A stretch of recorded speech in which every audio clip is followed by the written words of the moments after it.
If you've ever lost an entire day to a single insult, you're not alone. But you don't have to live that way. Have you ever noticed how one flash of anger can hijack your entire day? One rude comment, one disrespectful tone. Suddenly, you're no longer in control. You're reacting, regretting, replaying the moment over and over again in your head. Why does it feel like we're puppets to our emotions when they flare up? And more importantly, how do we cut those strings? The Stoics believed that the true battlefield isn't out there. It's within. It's not your boss, your partner, or a stranger on the street that you're fighting. It's your own mind. That's where the real war is being waged, they taught. That true power isn't found in shouting louder or in quick comebacks. It's in not reacting at all, in choosing stillness over storm, in guarding your inner peace like a fortress, and refusing to hand it over to someone who doesn't deserve it. This video will guide you step by step through a Stoic blueprint to ensure you never lose your cool with anyone or anything again. And no, it's not about suppressing your emotions or pretending you're unaffected. It's about learning how to respond instead of react. It's about rewiring the way you handle chaos with the clarity and calm of a trained warrior of the mind.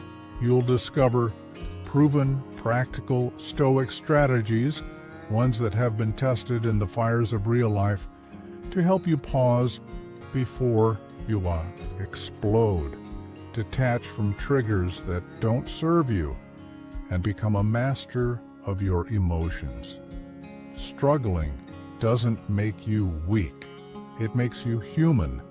Every man knows the heat of anger and the sting of disrespect, but few ever learn how to rise above it. That's where your transformation begins. If you're tired of being a prisoner to your reactions, this is your moment. Don't just watch, pay attention, because once Stoicism clicks for you, you won't just handle anger, you'll become untouchable. And when that shift happens, everything changes. Let's start by reframing what anger really is. It's not just a feeling, it's a habit. You weren't born lashing out at bad drivers or slamming doors shut.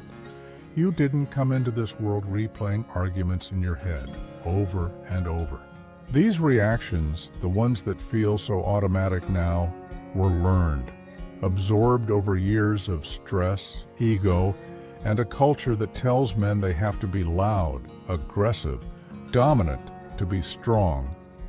But here's the truth. Real strength doesn't roar. It's quiet, composed, unshaken. The most powerful man in any room is the one who stays still when others tremble, who holds his tongue when provoked, who protects his peace as if it were sacred. Anger is not your nature, it's your programming. And just like any habit, it can be rewritten. So how do you start rewiring those emotional triggers? That's exactly what we'll explore in the next section. So now that you understand anger is a habit, not your nature, it's time to recognize how that habit takes control. First, you have to see it clearly for what it is. A chain reaction. One spark, and the fire spreads. But here's the truth. This chain only keeps going because you keep feeding it. A driver cuts you off without a second glance. Your boss throws a condescending remark your way. Your partner snaps, maybe out of their own frustration. And before your brain even catches up, your mouth has already responded harshly, instinctively. That's the loop, and it plays on repeat for years. For many men, it becomes so familiar they assume it's just part of their personality. That's just how I am, they say. But the Stoics didn't buy that excuse. To them, anger wasn't a personality trait. It was a liability, a hidden weakness dressed up as strength. Epictetus didn't sugarcoat it. He said, any person capable of anger is a slave to it. And while that may sound extreme, it reveals a brutal truth. When you lash out on autopilot, you've surrendered your power. You've allowed the external world to control your internal state. That makes you predictable, easy to provoke, and endlessly tired from fighting emotional fires you didn't need to light. Imagine this. You're at the DMV. You've been standing in line for over an hour. You're hot, frustrated, ready to leave. Then someone cuts in, bold as daylight. No apology, no shame. You feel it hit you like a wave. The clenched jaw, the tense chest, the voice in your head screaming to respond. That's the moment. That's your battlefield. Right there, you're given a choice. You can fight the same old war, the one you always lose. Or you can pause, breathe, and ask one painfully honest question. Will getting angry actually make this better? Deep down, you already know the answer. You've lived the answer. You've snapped before. And what did it bring? A fleeting release, followed by guilt, tension, and another step away from the man you're working to become. This, right here, is where Stoicism changes the game. It doesn't demand that you bottle your feelings up or pretend they don't exist.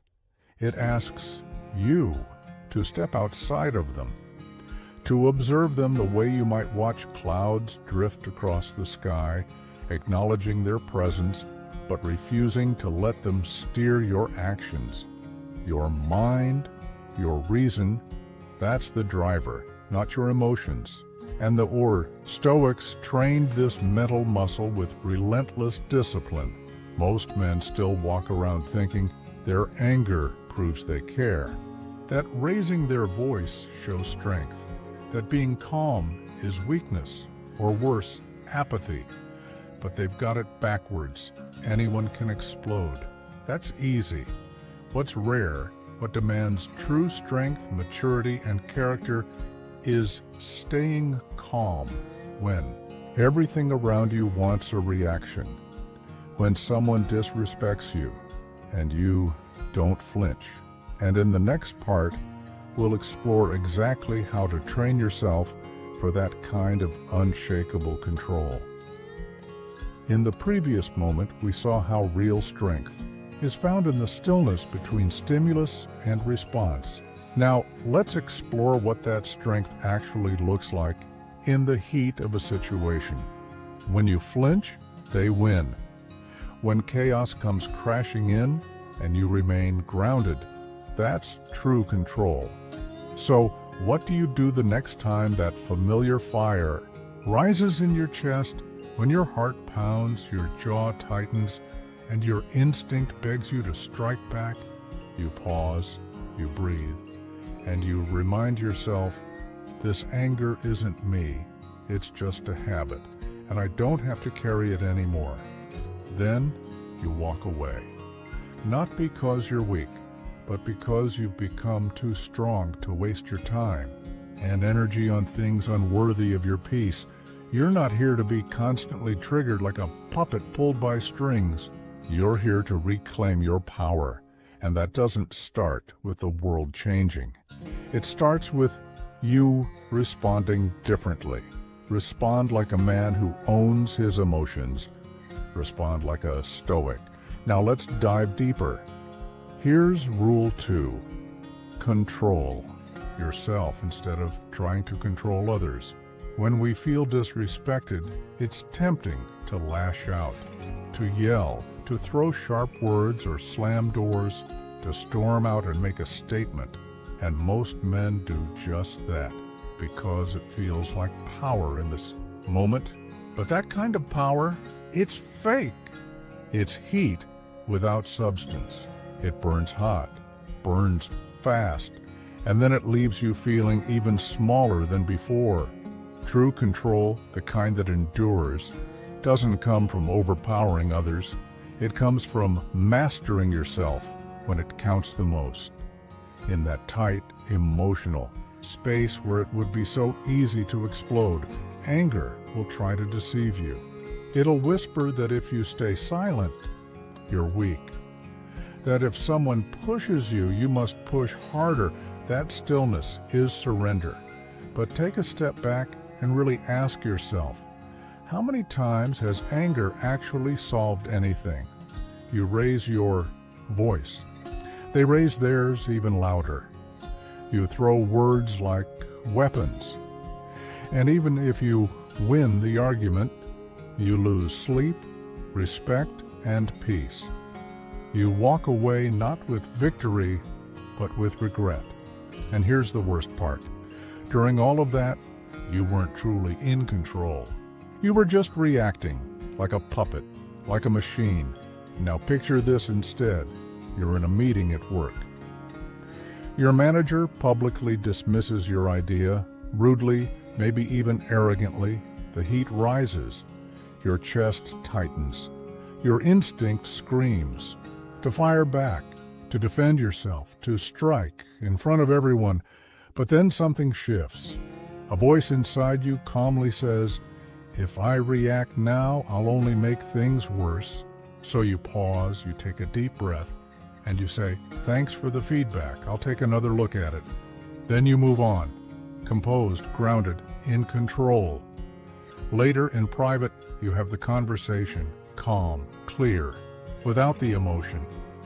That is real control.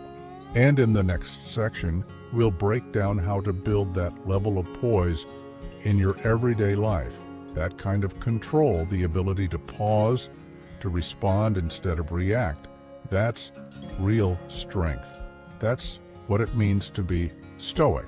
Marcus Aurelius once said, you have power over your mind, not outside events. Realize this and you will find strength. It's not just a quote, it's a guiding principle. The Stoics never believed in letting pride take the wheel. They chose response over reaction, clarity over chaos. They knew something that many men today still struggle to accept. Trying to control other people is a losing game. It's like trying to hold back the wind with your hands. What you can control, what you've always had the power to control, is how you show up, your response, your posture, your words, your energy. But here's where most men stumble. They believe silence means weakness, that walking away makes them look soft. But think back to the last time someone else lost it in front of you, raised their voice, let their anger explode. Did that make you respect them more? Or did they lose a bit of their power in your eyes? Rage is loud, but respect is quiet. When you remain calm in the face of provocation, you become unshakable, untouchable. And that, more than yelling ever could, unsettles people. It disrupts their expectations. It flips the script. Walking the Stoic path doesn't mean staying silent forever. It means choosing how and when you speak on your terms, not your angers. It's about learning to delay your reaction just long enough for the storm to pass. And in that space, between emotion and action, you discover something powerful: wisdom, clarity, self-respect. Next time someone disrespects you, don't take the bait. Let them act small while you stand tall, not because you're afraid to react, but because you're no longer willing to lower yourself just to win a petty battle. You rise, not to prove anything to them, but to remain true to yourself. Because real control, it's not about having the last word, it's about having the last piece. So, start now. Don't try to dominate the room. Control your breath, control your posture, control your tone, your facial expression, your energy. Do that, and you'll leave every confrontation with something most men never find: your dignity, intact and untouched. And that is a victory no one can steal. Now let's look at how to build that kind of calm, not just once, but every single day. We just explored how composure and dignity are the real victories in conflict. But here's the truth: you won't have that. Composure when it matters, unless you train for it. When it doesn't, calm isn't a gift, it's a skill. And like any skill, it's built, earned, and refined in quiet, often unseen moments. Just like your body can't grow stronger without regular training, your mind won't become steady under pressure if you never practice under peace. You can't expect emotional strength to appear on command if you haven't been building it daily. Self-mastery doesn't work like a light switch. It's not something you turn on when life hits hard. It's forged over time, through repetition, through failure, through patience. Think of a man who's never stepped into a gym. One day he walks in and tries to deadlift 300 pounds. What happens? He gets crushed, not because he's incapable, but because he's untrained. Your emotions work the same way. If you've never trained yourself to pause in frustration, if you've never practiced taking a breath when you feel disrespected, if you've never sat with discomfort instead of reacting, then when life really tests you, when pressure spikes or someone crosses the line, you'll fold. Not because you're weak, but because you've never done the reps. Now imagine this. You've had a long day. You're finally home, exhausted. And then your child spills juice all over your laptop. Instantly, the fire rises. That urge to yell kicks in like a reflex. But something different happens. You pause, you breathe, and you say, "Let's clean it up." That one moment? It might seem small, but it's not. That's a rep. That's real strength in action. And those reps, done in moments that feel ordinary, will carry you through far greater storms. Because Stoicism wasn't made for monks meditating in caves. It was built for real life, for soldiers, leaders, parents, workers, for people like you and me, surrounded by pressure, by stress, by the noise of everyday life. It doesn't promise peace through escape. It offers peace through training, right, in the middle of the chaos. And that training starts with the little things: waking up early to reflect, journaling your thoughts before bed, choosing a moment of silence over a sarcastic comeback when someone frustrates you. These aren't just rituals, they're mental workouts. They strengthen your focus, they regulate your breath, they sharpen your awareness. Too many men make the mistake of waiting until life sets them on fire before trying to practice calm. But that's not how it works. You don't rise to the occasion. You fall to the level of your training. The Stoics understood this deeply. Marcus Aurelius, Emperor of Rome, wrote daily in his journal. He reflected on what triggered him, what tested him, and how he could respond better the next time, not because he was weak, but because he was committed to growth.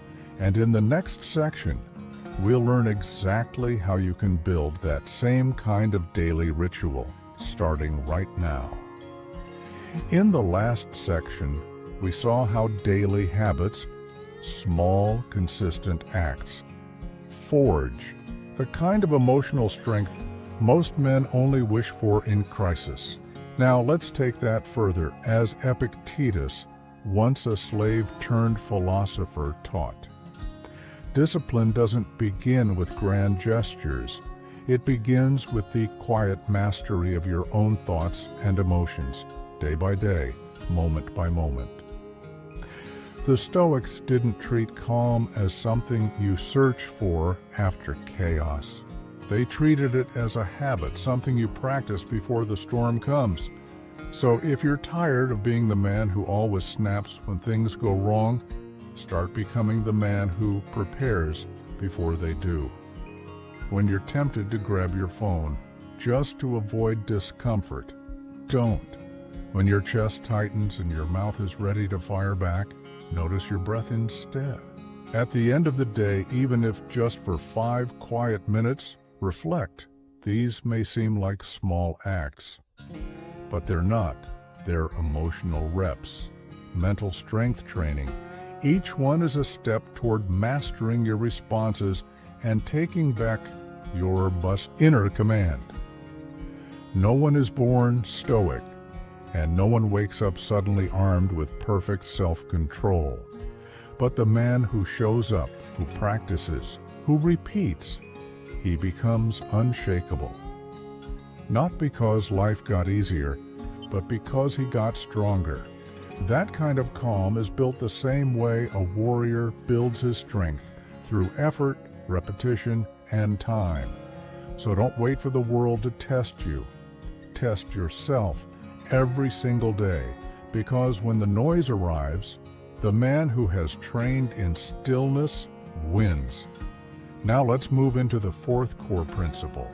Let go of what doesn't serve you. You had your entire day mapped out.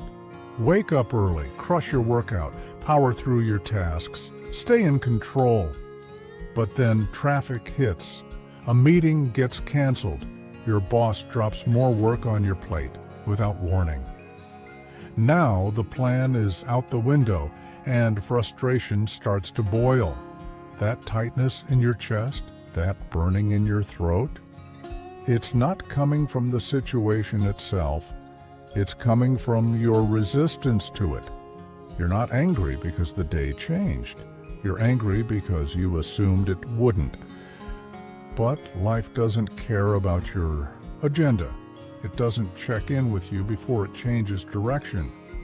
And the harder you cling to how things should have gone, the more you suffer. That's not weakness, it's attachment. Unchecked, attachment becomes a trap. A man who needs every little thing to go right in order to stay calm is a man who will never know peace. Letting go doesn't mean giving up. It means knowing what's not worth holding on to. It means knowing when to release, not out of defeat, but out of wisdom. It's learning to tell the difference between what's truly within your control and what's already slipping through your fingers. Because no matter how tightly you grip, some things simply weren't meant to stay. The Stoics understood this. That's why they didn't waste energy on traffic or rude interruptions. And in the next part, we'll see exactly how they practiced that level of detachment in everyday life. Previously, we explored how letting go of what you can't control is not weakness, it's wisdom. Now let's see how the Stoics practiced that detachment in real-life situations. The Stoics didn't waste energy trying to change people or force the world to match their expectations.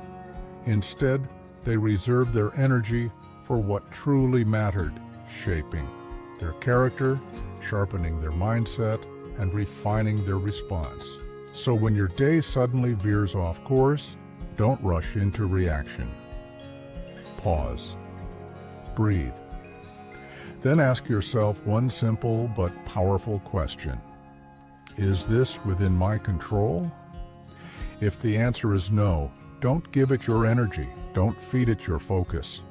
Let it pass like a storm cloud. Acknowledged, but not absorbed. You're not ignoring reality.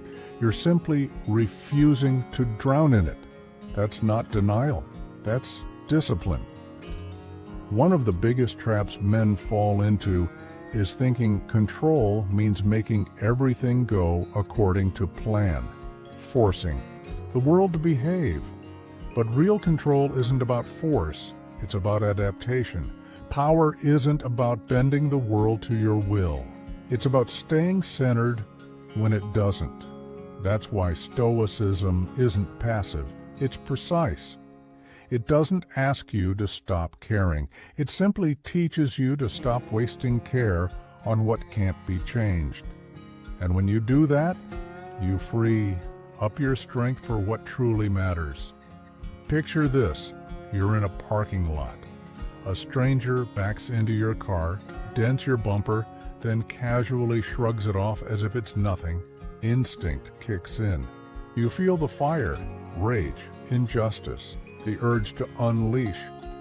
But then something within you shifts. You pause. You ask yourself, will yelling fix the dent? Will it make him more responsible? Of course not. So, you handle the paperwork, you stay composed, and you drive away, not just with a dented bumper, but with your dignity intact. That's the move. That's the quiet win. Not because you let him off easy, but because you didn't let him take anything else. He walked away with your bumper, but not your peace, not your evening, not your health. You kept all of that because you chose to let go of what wasn't worth keeping. That's the essence of Stoic strength. It doesn't scream, it doesn't cling, it releases. And in that release, there's real power. So make it a habit to ask yourself, is this mine to hold? If it's not, let it go. Because the man who knows what to carry and what to drop, he doesn't get pulled into every storm. He walks through them, calm, clear, unshaken. And that man, no matter the chaos, remains in control. Now let's turn to the fifth core practice. Using conflict, not as a curse, but as a personal test of mastery. Earlier, we explored how letting go of what you can't control is a form of inner strength. Now, let's talk about what happens when confrontation is unavoidable. When life throws you straight into conflict, that's just part of living. But here's the truth. Most men approach conflict reactively. They see it as a threat to their pride, a chance to prove something, to win, to dominate, to not be seen as weak. So what happens? They tense up. Their voice rises, their chest puffs out. And in trying to control the moment, they end up losing control of themselves. But here's what they miss. Conflict isn't a threat to your power. It's a mirror of it.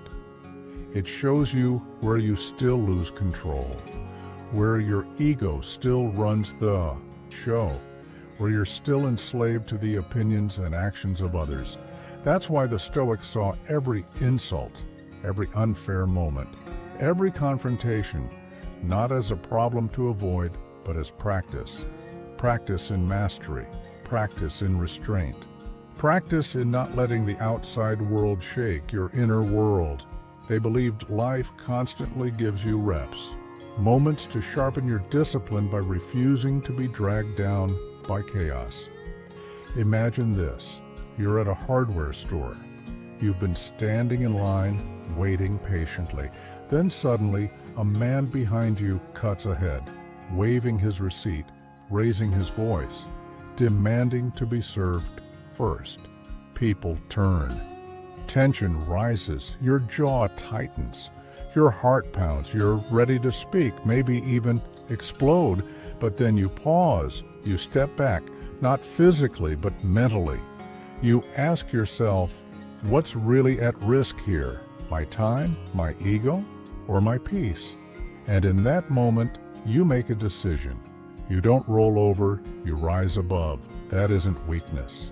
That's power, wielded with precision.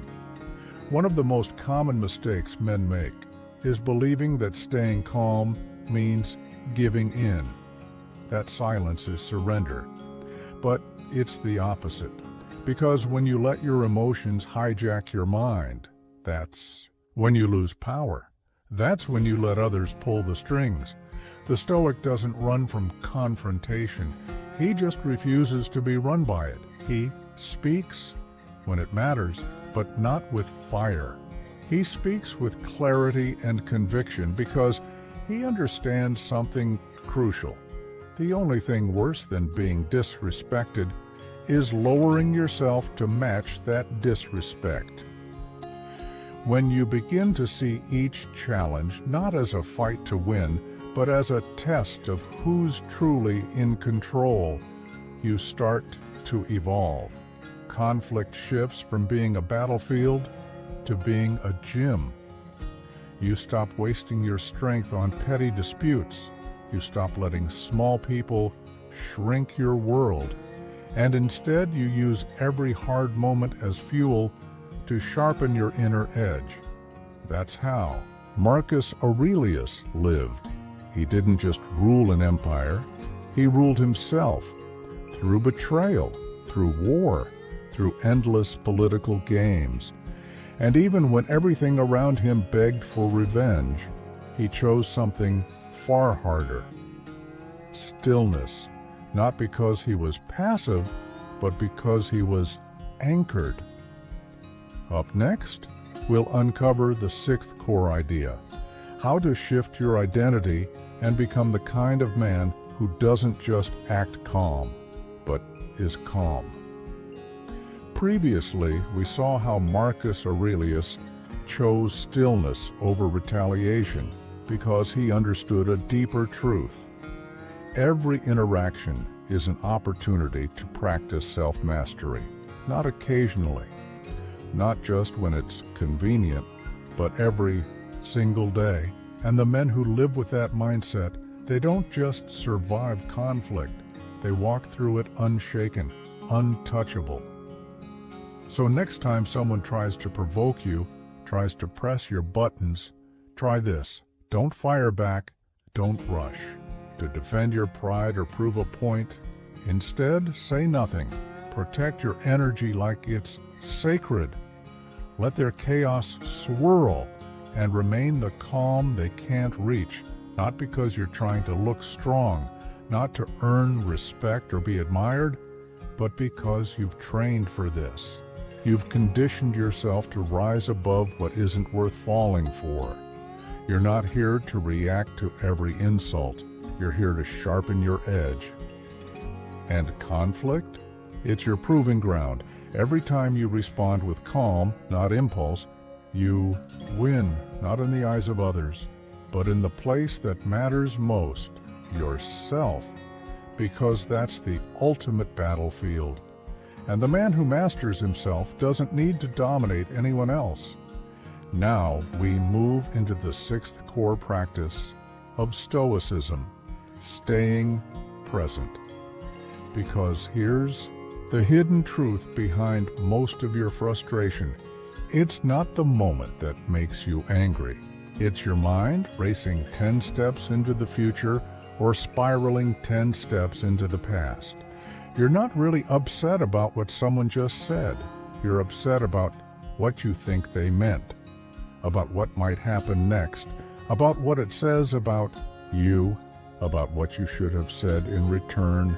That mental storm, that noise in your head, that's where most of your suffering lives.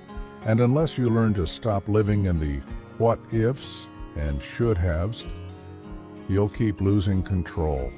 In the only place where power actually exists, the present.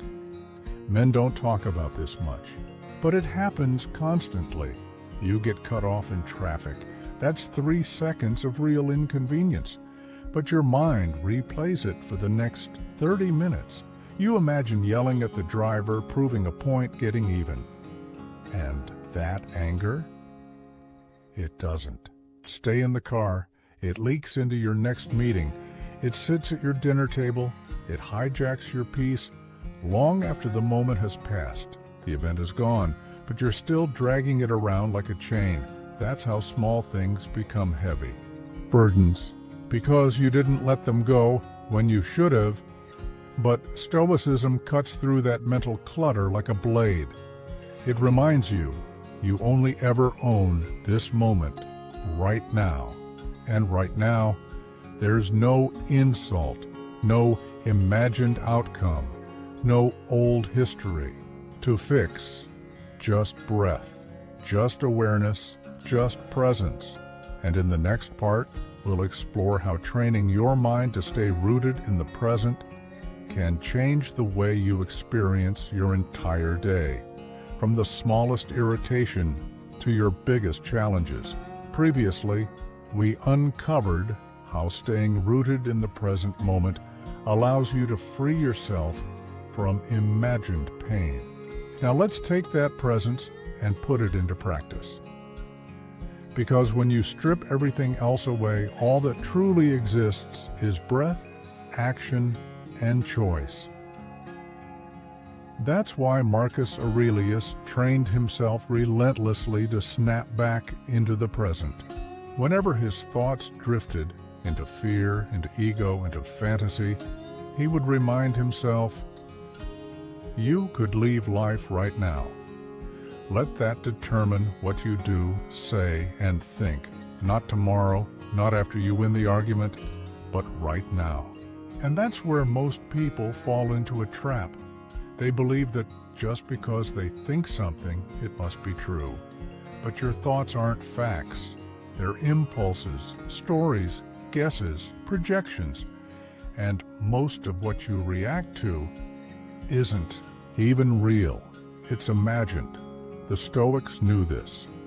They understood that an untamed mind is the root of most unnecessary suffering. Left unchecked, your imagination becomes a weapon turned inward, building enemies that don't exist, preparing for conflicts that haven't happened. Try this. You're about to walk into a conversation with someone you dislike. Even before a word is spoken, your shoulders tense, your heart rate climbs. You're already bracing for the worst, anticipating disrespect, conflict, insult. But here's the truth. That tension isn't coming from them. It's coming from the version of the future you built in your head.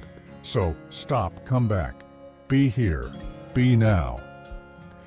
Maybe they'll say something rude, maybe they won't. Either way, you'll handle it better from a grounded mind than from one lost in assumption and defensiveness. That's why mindfulness isn't just spiritual fluff. It's a tactical advantage, a practical tool that keeps your mind clear when your instincts are screaming chaos. And no, you don't have to sit cross-legged for an hour to get it.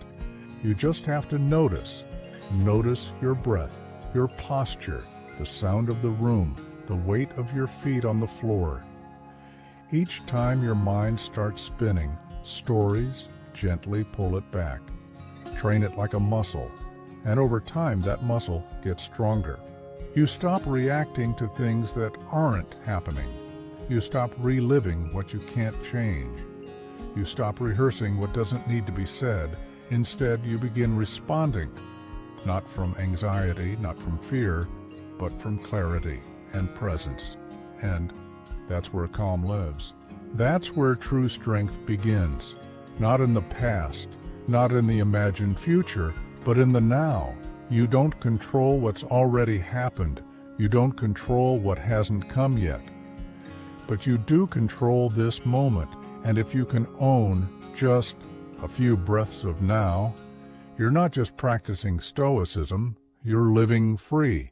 And that kind of inner freedom, no one, not chaos, not conflict, not even fate, can take it from you. Next, we'll step into the seventh core practice, dropping the weight of resentment before it silently begins to age you.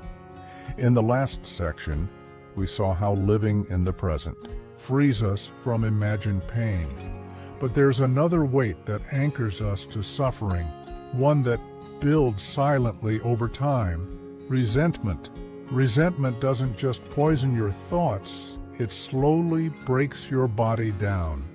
You've seen it before. The man who looks drained, even after a full night's sleep. The one who walks with heaviness, even when his hands are empty. The man who flinches at kindness, not because he doesn't want it, but because betrayal taught him to brace for it. that weight he's carrying, it's not physical, it's emotional. And the longer you hold on to anger, blame, or bitterness, the more it erodes your energy, dulls your clarity, and steals your ability to feel light again. Most men don't even notice it happening. They assume they've moved on just because they're no longer talking about it. But silence isn't healing. And just because you've buried it doesn't mean it isn't shaping how you speak, how you trust, how you live. That grudge from 5 years ago, it's still living on your shoulders. It's tightening your chest when you sleep. It's shortening your fuse when someone barely crosses a line. That's why the Stoics didn't see forgiveness as some virtuous obligation. They saw it as survival, as self-preservation. Letting go wasn't about excusing the offense. It was about reclaiming control, refusing to let someone else's actions continue owning your present moment. Because every ounce of resentment you carry robs you of peace now. And no one, not even the person who wronged you, deserves that kind of power over your life. Epictetus once said, "You may fetter my leg, but not even Zeus can get the better of my will." That's what forgiveness is. Not approval, not forgetting, but refusing to stay shackled from the inside.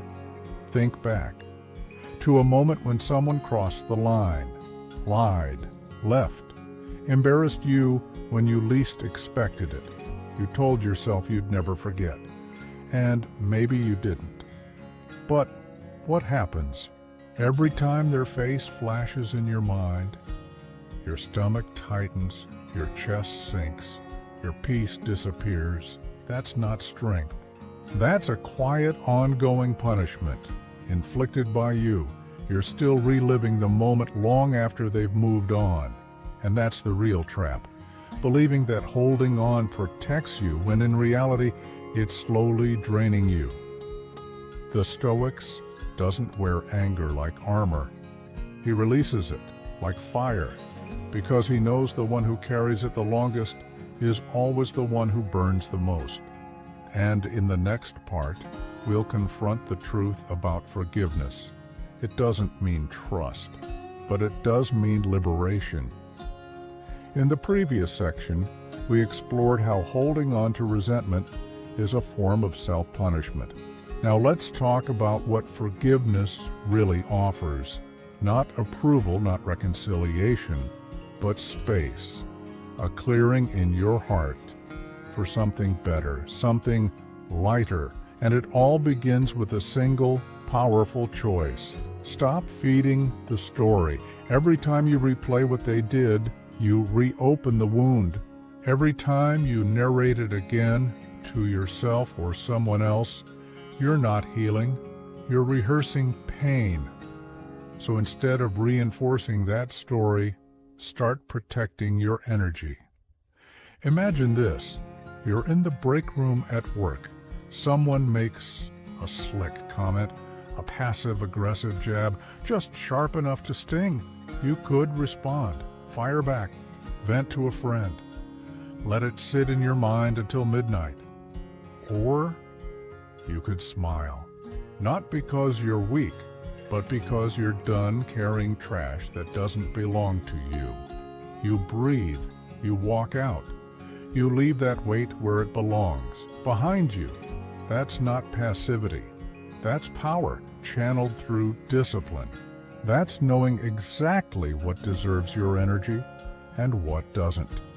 And when you start letting go of resentment, you'll feel it in your shoulders, in your sleep, in the clarity of your thoughts, in the freedom of your breath. Forgiveness isn't a favor to the one who hurt you. It's a gift you give to yourself. Let it go, not for their sake, but so you can stop dragging the past into your present. You've got more life ahead than behind. Why carry yesterday into a future that still has so much to offer? Because the man who travels light moves faster, breathes deeper, lives freer, and you can be that man if you're ready to put the weight down. Now, let's step into the 8th Stoic principle. Pause before you react, because that tiny pause changes everything. It happens faster than we realize. One comment, one tone, one offhand remark, and suddenly you're already halfway to raising your voice or slamming a door. By the time you become aware of your anger, your reaction has already taken the wheel. That's how most men live. On autopilot, pushed by external triggers, pulled by internal tension, and in that brief split second between the spark and the explosion, they surrender their power. But what if that split second was where you took it back? Stoicism begins in the pause, the space between what happens and what you choose to do next. That's the battlefield, not the insult, not the disagreement, but that breath, that quiet moment where everything hangs in the balance. In the next part, we'll explore how to claim that space and how choosing your response rather than reacting by habit is the gateway to real power. In the last part, we saw how the pause between stimulus and response is the true battleground. Now, let's go deeper, because once you become aware of that space, you realize just how much power you've been giving away and how much you can take back. Most men let their emotions outrun their awareness. The reaction happens before the thought catches up. But the moment you notice that rush, everything starts to shift. Imagine this: you're at home. Your teenage son talks back again. There's attitude in his voice, a sharp look in his eyes. It stings. You're on the verge of snapping, but then something inside you stops. You take one deep breath. You look at him and say, "I'm going to respond in a minute." That small move, that's power. Not silence out of fear, but restraint with purpose. You've just interrupted a cycle that's played out for generations. You didn't just avoid an argument, you rewrote the script. The mistake most men make is believing that if they hesitate, they'll lose respect. That waiting to respond shows weakness. But in those 2 quiet seconds, you gain something more valuable than dominance: clarity.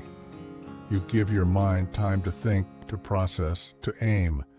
That's what the Stoics trained for, not the suppression of emotion, but the mastery of timing. Marcus Aurelius didn't say, "Don't feel."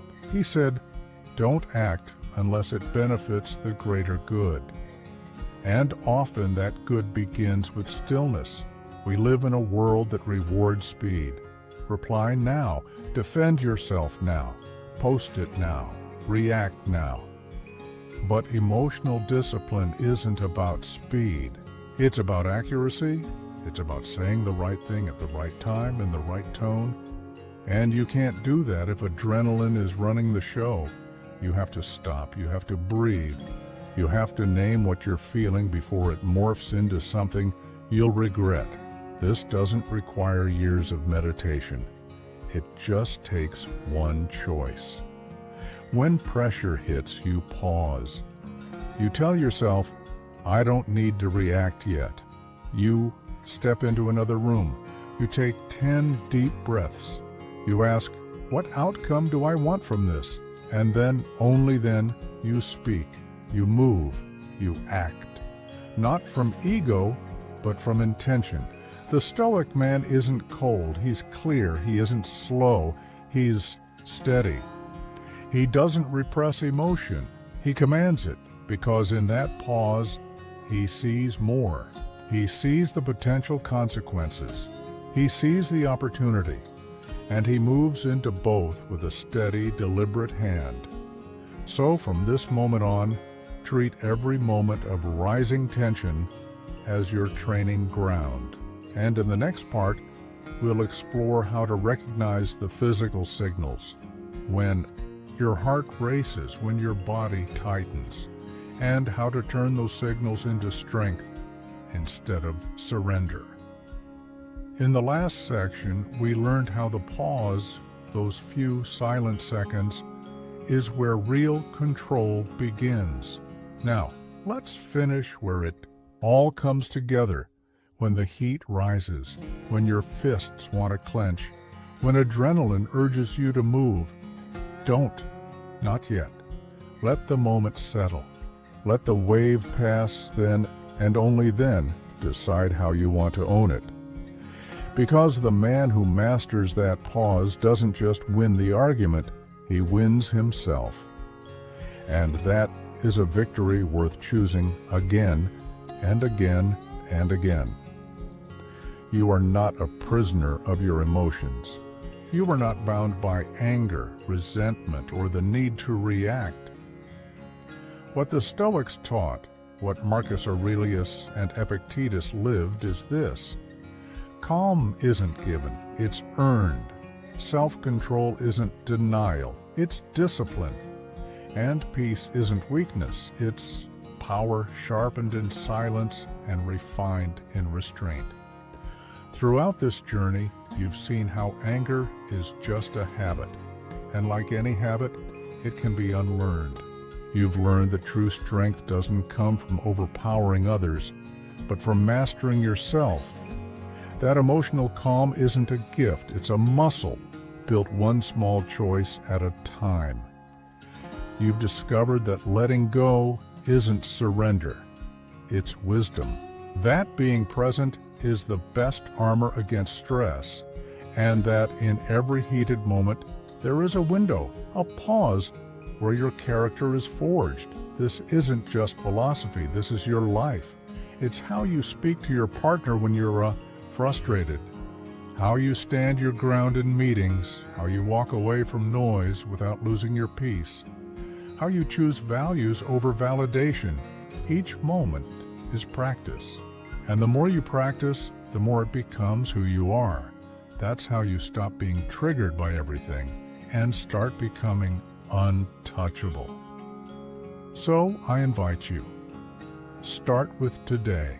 Train your breath, hold your words, master your pause, and build a mind that cannot be shaken by what it cannot control. If this message resonated with you, share your story. What moment tested you recently? What did you learn from holding back? Because reflection leads to growth, and when we grow, we light the path for others. In the end, the man who can master his thoughts, his reactions, and his energy is the man who truly owns his life. And that is the kind of strength that endures.